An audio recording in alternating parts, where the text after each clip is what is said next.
আমাদের সামনে সুন্দর একটা গোল পৃথিবী দেখা যাইতেছে ভাসমান অবস্থায়।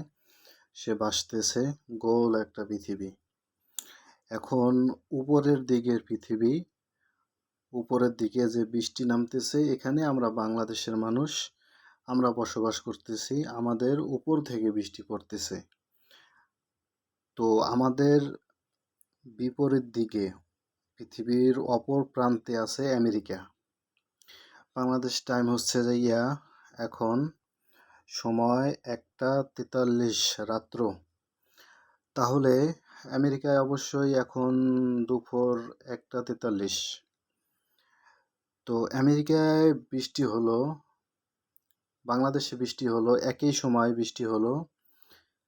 তাহলে বাংলাদেশের আকাশে উপর থেকে বৃষ্টি জমিনে পড়লো। তো আমেরিকার পৃথিবীতে বৃষ্টিটা কি তাহলে মাটির নিচ থেকে পৃথিবীর উপরে আছড়ে পড়ছে? তারপরে দক্ষিণ উত্তর এই দুই দিকেও ধরলাম একসাথেই বৃষ্টিটা নামলো, দক্ষিণ এবং উত্তর মেরুতেও বৃষ্টিটা একসাথে নামলো। তাহলে এক পাশ থেকে বৃষ্টি নামবে কি এভাবে পাশাপাশি বৃষ্টি দৌড়ায়, না উপর থেকে আসলে বৃষ্টির পানিটা নিচে পড়ে? তো দুই পাশ থেকে এরকম বৃষ্টির পানিটা পড়তেছে।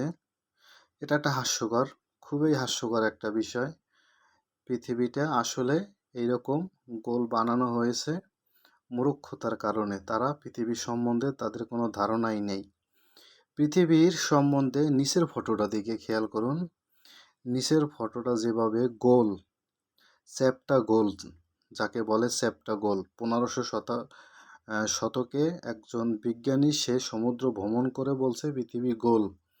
তো সে চ্যাপ্টা গোলের কথা বলছে। নিচে চ্যাপ্টা গোল দেখতে পারতেছেন, এই চ্যাপ্টা গোল পৃথিবী। তো এখানে একসাথে 4টে রাষ্ট্রে, যেমন উপরে বাংলাদেশ, নিচে ধরেন আমেরিকা, ডানে ধরেন আপনার এই উত্তর কোরিয়া, বামে ধরেন দক্ষিণ কোরিয়া, হ্যাঁ। তো এই 4টে দেশে যদি বৃষ্টি একসাথে নামে তাহলে গোল পৃথিবীতে কখনো সম্ভব নয়। এটা সমতল চ্যাপ্টা গোল পৃথিবীতে একসাথে নামা সম্ভব। তারপরে আল্লাহর হাবিব সাল্লাল্লাহু আলাইহি ওয়াসাল্লাম মিরাজ থেকে আসার পরে বলছেন যে উপরে যে সমুদ্র রয়েছে আসমানের উপরে, সেই সমুদ্রের সাথে পৃথিবীর নীল নদ এবং ফোরাত নদীর সাথে সংযোগ আছে। তো আমরা দেখি তো সংযোগটা কোথায়? আসলে গোল পৃথিবীতে সংযোগ থাকার কোনো মানেই হয় না, কারণ তারা গোল পৃথিবী ঘূর্ণায়মান ঘুরতেছে, দৌড়াইতে আছে। তো সেখানে সংযোগ থাকে কিভাবে পৃথিবীর সাথে? তাহলে তো এই হাদিস মিথ্যা হয়ে যায়। তাহলে আসুন আমরা একটু সত্য পৃথিবীর আসলে রূপটা একটু কীরকম হতে পারে দেখি। এইখানে একটা ছবি দেখতে পারতেছেন, এই যে ছবিটা, তো এই হচ্ছে আমাদের পৃথিবীর আসলে আকৃতি। এটা চ্যাপ্টা গোল। চ্যাপ্টা গোল আসলে এটার অর্ধেক করা করে দেখানো হয়েছে। তো এটা চ্যাপ্টা গোল, পাহাড় আছে, সাগর আছে, এমনকি পৃথিবীর মাঝে যে আগুনের আছে সেটাও এখানে দেখানো হয়েছে। এখন আমাদের এই যে আমরা যেটা দেখি, বিশেষ করে ভ্যান এলেন বেল্ট যেটা দেখি আসমান মনে করি, সেটার উপরে নীল স্বচ্ছ পানি থাকার কারণে আমরা নীল দেখি। তো সেটা দেখেন ডান পাশ হয়ে বাম পাশ হয়ে সম্পূর্ণভাবে, এবং আল্লাহ সুবহানাহু ওয়া তাআলা পবিত্র কোরআনে বলছে পৃথিবী নড়াচড়া করতেছিল সৃষ্টি করার পরে, তারপরে আল্লাহ পাহাড় দিয়া প্যারাক মেরে পৃথিবী স্থির করে দিছেন। বিজ্ঞান বলে পৃথিবী দৌড়ায়, আল্লাহ বলতেছে আমি পৃথিবীকে স্থির করে দিছি।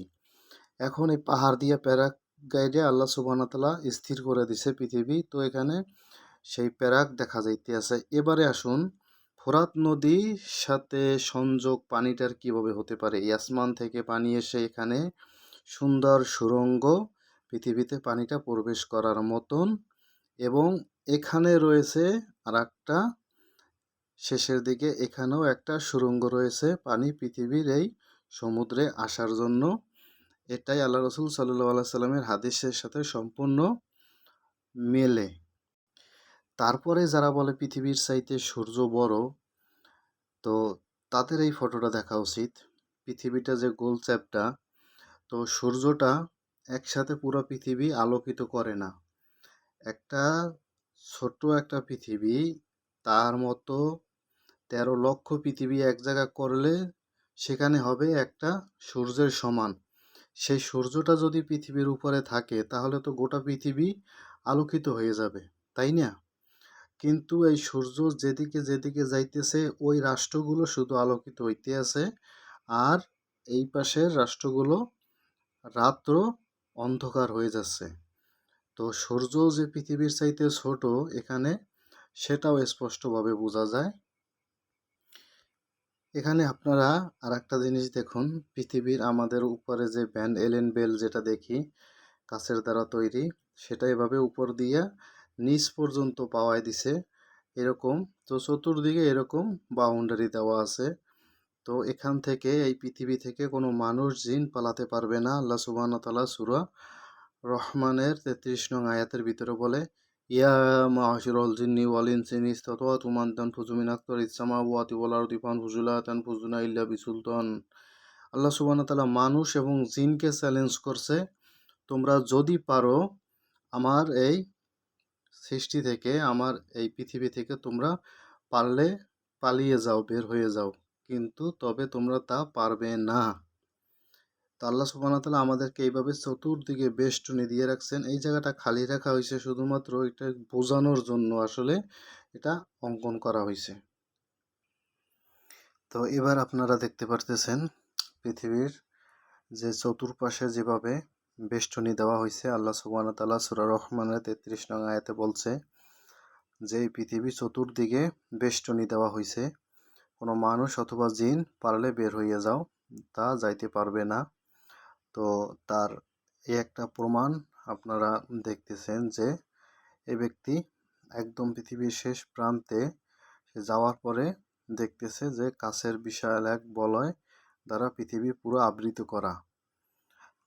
তো এই ভিডিওটা আমার মনে হয় যেন সত্য।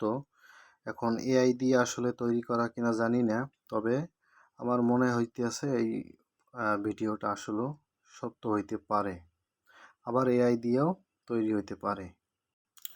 এই একটা ভিডিও আপনারা দেখেন, যেটা হচ্ছে আসমানে আসমানে এমন একটা মাছের মতো, যেটা আহ, আসমানের সমুদ্রের উপরে সাঁতার কাটতে দেখা যাইতেছে। হ্যাঁ, এখানে আরও একটা, আর বাম পাশে এইখানে পৃথিবীর নদীতে দেখা যাইতেছে যে ওই কোয়ালিটির আর একটা মাছ এই পৃথিবীর এই নদীতেই সাঁতার কাটতেছে, আর উপরেরটা হলো আসমানে যে সাগর আছে সেই সাগরে সাঁতার কাটতেছে। এই ভিডিওটা মূলত করা হয়েছে যে উপরে যে ভ্যান এলেন বেল্টের উপরে যে বিশাল এক সমুদ্র, হ্যাঁ, এটার সমুদ্রের মধ্যে তারা সাঁতার কাটতেছে।